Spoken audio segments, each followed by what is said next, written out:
اللہ رب العالمین نے ارشاد فرمایا والذین جاہدوا فینا لنہدینہم سبلنا وَإِنَّ اللَّهَ لَمَعَ الْمُحْسِنِينَ۔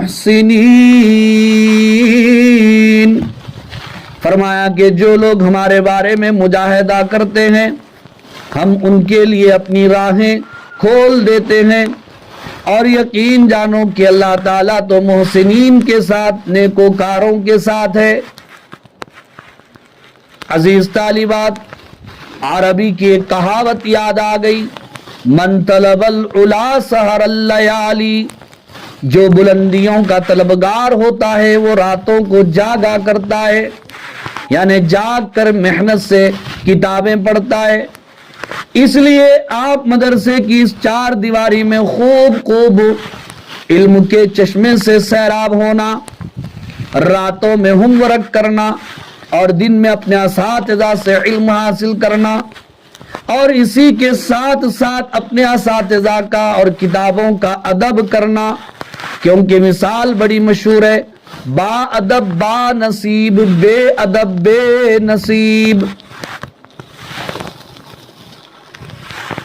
بات دوسری طرف چلی جائے گی اگر میں اور بھی بات چھیڑ دوں، وقت کم ہے۔ ادب کا دامن کبھی نہیں چھوڑنا۔ گستاخ ملعون ہوتا ہے، مردود ہوتا ہے، محروم ہوتا ہے۔ گنہگار بخشا جا سکتا ہے لیکن گستاخ نہیں بخشا جا سکتا۔ اپنی معلمات کا ادب کیجئے، اپنی کتابوں کا ادب کیجئے، اپنے مدرسے کا ادب کیجئے، اپنے مدرسے کے ناظم صاحب کا ادب کیجئے، اپنے مدرسے کے ذمہ داروں کا ادب کیجئے، کیونکہ ان کی نسبت قرآن و حدیث سے ہے، آقا سے ان کی نسبت ہے۔ اس نسبت کی بنیاد پر آپ مہمانان رسول ہیں، آپ کے لیے لازم ہے کہ ادب اپنی زندگی کے اندر پیدا کریں۔ با ادب با نصیب، بے ادب بے نصیب۔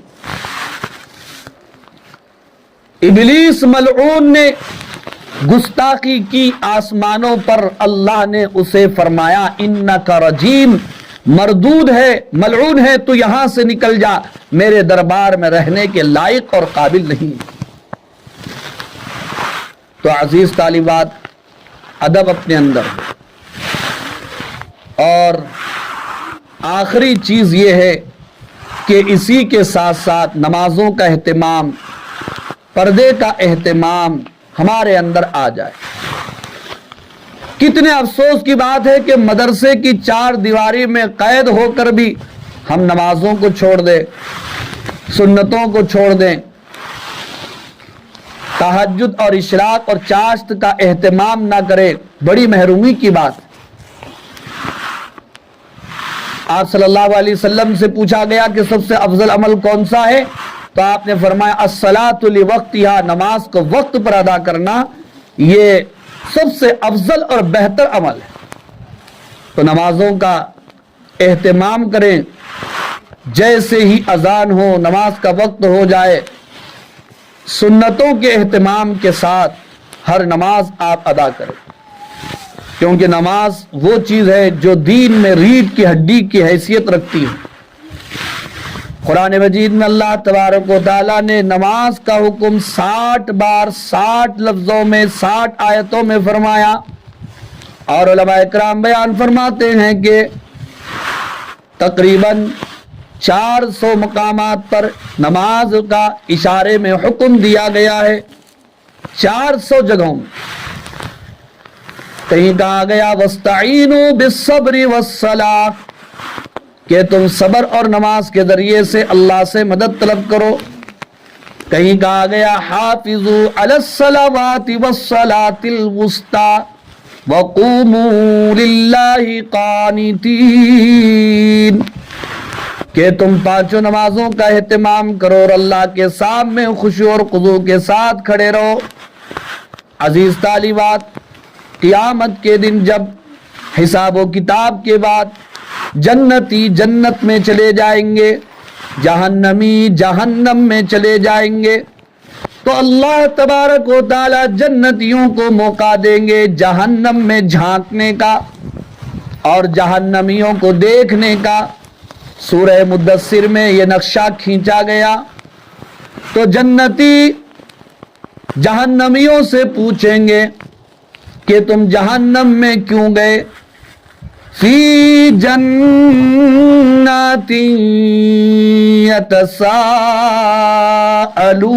یتساءلون عن المجرمین ما سلککم فی سقر. جنتی پوچھیں گے کہ کس وجہ سے تم سقر میں یعنی جہنم میں چلے گئے. اب آپ ذرا دھیان دیجئے، جنتی پوچھ رہے ہیں جہنمیوں سے کہ تم جہنم میں کیوں گئے. تو جہنمی سب سے پہلے اپنا وہ کون سا گناہ بیان کر رہے ہیں جس کی وجہ سے وہ جہنم میں گئے. قالو، جہنمی کہیں گے لم نک من المصلین، ہم نماز نہیں پڑھا کرتے تھے. اذان ہوتی تھی ہم سوتے تھے، اذان ہوتی تھی ہم کھیلتے تھے، اذان ہوتی تھی ہم بات چیت کرتے تھے، اذان ہوتی تھی ہم کھاتے تھے، اذان ہوتی تھی ہم گپ شپ کیا کرتے تھے، اذان ہوتی تھی ہم دیگر دنیا کے کاموں میں لگے رہتے تھے. لم نک من المصلین، ہم نماز نہیں پڑھا کرتے تھے. اس لیے عزیز طالبات، ہم جہاں ذکر کا اہتمام کریں، تعلیم کا اہتمام کریں، تلاوت کا اہتمام کریں اور دیگر اعمال کا اہتمام کریں، وہیں پر نماز کا سب سے زیادہ اہتمام کریں.